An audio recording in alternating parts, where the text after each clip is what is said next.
Hey guys, Sam Stein here again with Will Summer.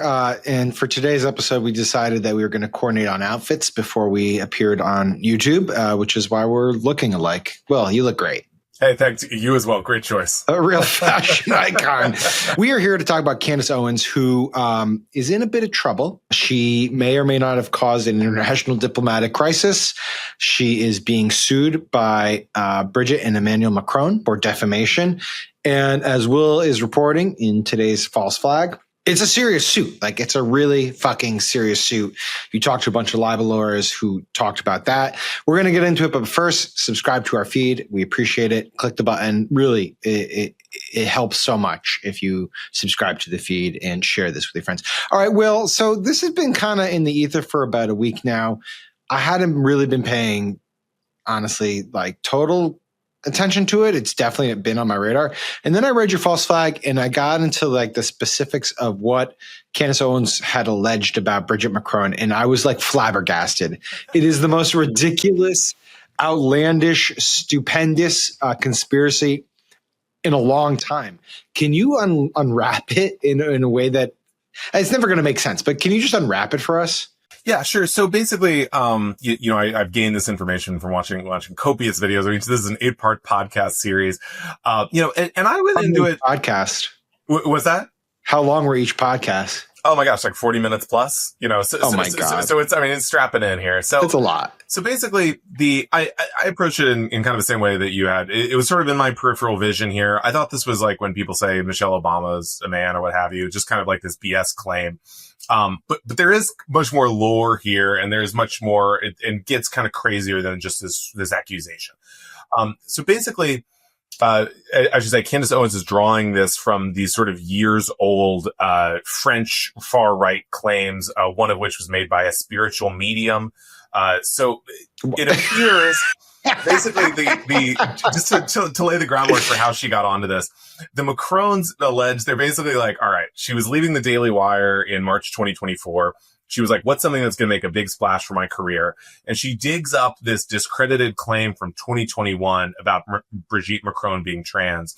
She then dresses it up as, wow, look at this bombshell new information, and uses that as her launch pad. So basically, the allegation is that Brigitte Macron is actually as a woman, Brigitte Macron was never born, but was in fact the man that the non-crazy world knows as her brother, Jean-Michel Trogneux.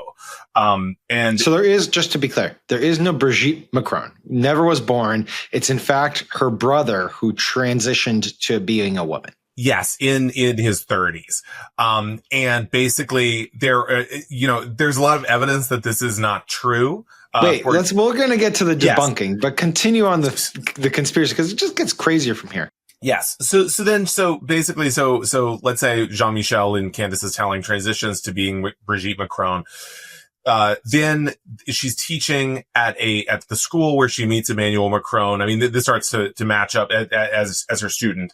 And then this is actually how Brigitte Macron did meet Emmanuel Macron, but go on. Yes. And that's sort of that matches up with the historical timeline. And then basically in her telling, Brigitte, then the transgender Brigitte sort of seduces Macron. But then it really like this isn't sort of a May-December situation that I think people would find distasteful. So it gets crazier from that. So basically Candace starts elaborating, and this is kind of a series of videos she puts out over several months where it becomes, maybe Brigitte Macron is actually Emmanuel Macron's father, and they're in this sort of incestuous father-son relationship. Maybe Macron was brainwashed by MK Ultra. What is MK Ultra? Sorry, I should say the MK Ultra was a series of CIA mind control experiments in the 60s. And so the idea is that the CIA brainwashed Macron as part of this larger effort. And maybe there is a connection to the Rothschild family, and this is something like that is sort of a unique Candacean elaboration. She's also very into this belief that there was like a medieval cult called the Frankists who like posed as Jews and undermined societies across medieval Europe up until the present day. And so she thinks that somehow there's a Frankist connection here. And this is like, even like white nationalist, very anti-Semitic guy, Nick Fuentes, is like, what the hell is she talking about? You know, like he did an interview with her and he was like, well, what the heck are the Frankists? You're sounding crazy. And so, I mean, this is really like there's a lot of ties into like pedophilia cabals. I mean, kind of classic QAnon. You know, I wrote earlier this week about how when Dan Bongino was like, I've been shocked to my core, Candace Owens clearly was like, oh, it's Frankist Emmanuel Macron reveal time. So this is like truly just like the craziest stuff. Okay. So first of all, it always comes back to the Jews. It always does. The Rothschilds. It's just proud of my people, I suppose, for being at the center of everything. As for the theory, the conspiracy, it seems pretty easy to debunk this. And you can do it by simply producing a picture of Brigitte Macron and her brother in the same place. Yes. Has that happened? Yes, it has happened. So the Macrons, I will say, were initially like, I think, gentler with Candace than you might think. When she first started kind of picking up these discredited French ideas that they had already dealt with. Sure.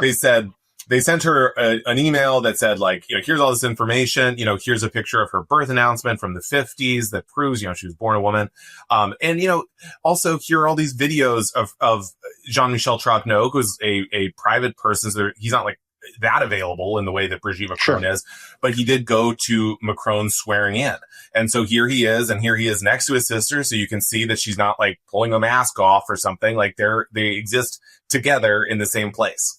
And that wasn't good enough for Candace? Apparently not. I mean, she's doubled down from there. I mean, the conspiracy theory has only become elaborate. I mean, more elaborate. I mean, they initially sent her this email in December, and she really kicked it off in the spring. And she's really only doubled down from there. So that's important though. So now we're going to get to the real shit. Like, okay, this is all, we're laughing. It's ridiculous. It's one of the dumber conspiracy theories. I can't believe people are actually, I don't know who's buying into it, but apparently some people are. Joe Rogan, a lot of like the Roganverse comedians have been like, they believe it?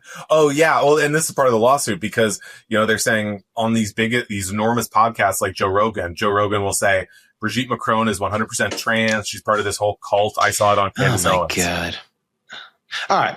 But it's important to note that the Macrons sent Candace Owens a email prior to at least the some of these podcasts going up. And the reason that's important is because it establishes the idea that she knew or should have known that what she was broadcasting was untruthful. And yet she went ahead and did it anyway, which is a standard you need to establish in order for a defamation suit to be successful. So you have talked to, first of all, they brought a defamation suit last week. Tell us a little bit about what is in it. And then tell us a little bit about what you heard from libel lawyers, First Amendment lawyers who talked about the merits of the suit. Yeah. So, I mean, this is a heavy duty lawsuit. I mean, this isn't sort of like a Donald Trump rolled out in the middle of the night, I'm mad at the Wall Street Journal thing. I mean, they've got Claire Locke representing them, which is sort of like the marquee. It's not a person. That's a firm, just to be clear. Yes. So the firm Claire Locke is sort of a marquee defamation firm. They're the ones who did the Hulk Hogan Gawker case. They charge huge amounts of money just to send a cease and desist because their names are so scary in the media. And so they sent it. It's more than 200 pages. And, you know, it just like kind of knocks you over the head. It's like, and then we said again, Candace, please, here's more evidence. And then she went and lied about what we had told her. And so it's a serious thing. And so I talked to, two, you know, experts on libel law, and they said, I mean, this is not something that's going to get knocked down in court quickly or is like what we call a slap law against just because someone in the media says something you don't like. I mean, what's unique here is that it is typically in a defamation case, it's one article or maybe one series published over a few days or a video that is wrong or allegedly wrong. But in this case, it's this months-long, hours-long campaign of videos. In basically sort of like every appearance Candace Owens has, she brings this up. And so there's a lot to draw on. Has she said since the lawsuit was filed a week ago or 9 days ago, has she revisited the story at all? So I think best practice here would be to be quiet. But in fact, for the short term and let your lawyers handle it. Yeah, a lawyer would say, lay off the topic for a little bit as we sort things out here, Candace. But no. But in fact, no, she's devoted 4 episodes of her show. I mean, it's been only a week since this happened, and she's devoted 4 episodes. So, I mean, she's still really going for it. And, I think that sort of makes that only digs the hole deeper. Well, I was just going to say, as noted in your piece, her conservative compatriots who don't like her all that much to begin with, you should know.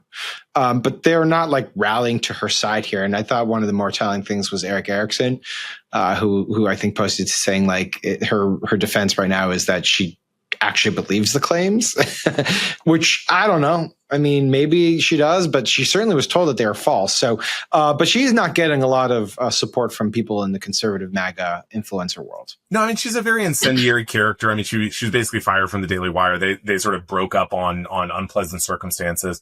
And people like even though the lawyer for her InfoWars is saying, she's cooked, it's over. So, I mean, I think the one thing I didn't have a chance to get into in the piece is Candace's husband, George Farmer, is extremely wealthy. His father is a baron in the UK, and is known as Mr. Copper for his success in the metals trade. And so, there is a lot of money presumably to draw on here. But ultimately it seems like this is a loser for her. So what stands out about this one, is this conspiracy theory is the, impact that it could have on diplomatic relations with the United States. You have the head of a state suing a fairly important MAGA influencer for defamation. And this, of course, brings in Donald Trump. And what do we know about the role Trump has played in trying to mitigate this? Yeah, this is maybe one of the stranger parts of this. It's already... I don't know about that. There's a lot of strange parts to this, okay? So at the end of June, Candace came out and said, I've had a big secret about this story, and that it's that the White House was warning me to stop talking about it. And so she says a couple kind of Trump surrogates had called her and said, look, Macron is holding up the Ukraine-Russia peace process because he's so mad about your Becoming Brigitte podcast series. And then she claims she gets a call from Trump himself, who says, Candace, you've got to cut this out. Macron, they had this meeting at the White House about Ukraine. And then Macron said, I need to talk. I'll read the quote. Mm-hmm. This is how Owens says it on her podcast. This is Owens channeling Donald Trump. You must be a very powerful person, Candace, to talk about the president of France taking me aside to talk about your podcast. I cut out a lot of the other self-aggrandizing. Okay. There's a part where she says, Melania says, you're so beautiful, Candace. So basically Trump begs her to end this, according to her. And she agrees to temporarily put it on pause to save Christian men fighting in Ukraine. But then she says, and now I think the truth must come out. Now, I should say she also makes this revelation when she's more at odds with Trump because he's attacked Iran. And so I don't know, she's like, you know what, let's just let loose on this again. But so I figured the White House would, even off the record, just say, Will, this is foolishness. Don't run this. This is Candace. She also believes Macron's wife is trans. You're going to take her word for it. But in fact, Stephen Chung, the White House, one of the spokesmen there, said, we're not going to comment on Trump's private conversations. And then he kind of riffed on. Well, he said, we're not going to private conversations that may or may not have happened. Yeah. So he's leaving the door open there. He's not confirming it happened. But he's not denying. No, and that's pretty odd. And so then I asked again more recently after this lawsuit was filed, and they said basically the same thing. All right. So what's the next steps here? Like, how does this, or do we get a court hearing anytime soon? Like, where do we go? Yeah, so I looked a day ago, and Candace hasn't filed her response yet. I mean, or like filed with counsel at all. But I think this is probably going to be a long, drawn out fight situation. She also, she could do the classic defense. We've seen Rachel Maddow, we've seen some conservative figures do, where they basically say, this is opinion, no one trusts me for news. I don't think that really works though. Why doesn't that work? I think they're going to say, she has been putting this out like it's a big bombshell investigative report, like it's not like she's just riffing. Right. And so then I think it's going to proceed. Okay. Well, that's good for you. More newsletter fodder, I suppose. Will, I don't know. Sometimes, as I've mentioned before, sometimes I do worry about you, and I feel bad in a way that you watch hours upon hours of this stuff and then write about it, and yet you've come out fairly normal to this point. All things considered, yeah, you know, I talked about this recently in our Bulwark members chat, but, you know, sometimes my wife will come down because I do this stuff while I'm doing chores. And so it's just like blasting in the kitchen. Yeah. And, you know, she'll come down and see some kind of, you know, sinister figure crouched over her laptop giving a video. And she'll say, oh, yeah, it seems like a guy you'd be watching. Yeah. Okay. Well, if you ever need help, we should like develop a code word or some sort of signal that you can send up. You know, otherwise, thank you for doing this. Thank you for explaining this insane story on this YouTube for us. And for those who are watching, send Will regards, maybe a fruit basket now and then. And if not, then subscribe to the feed on his behalf. We'll talk to you later.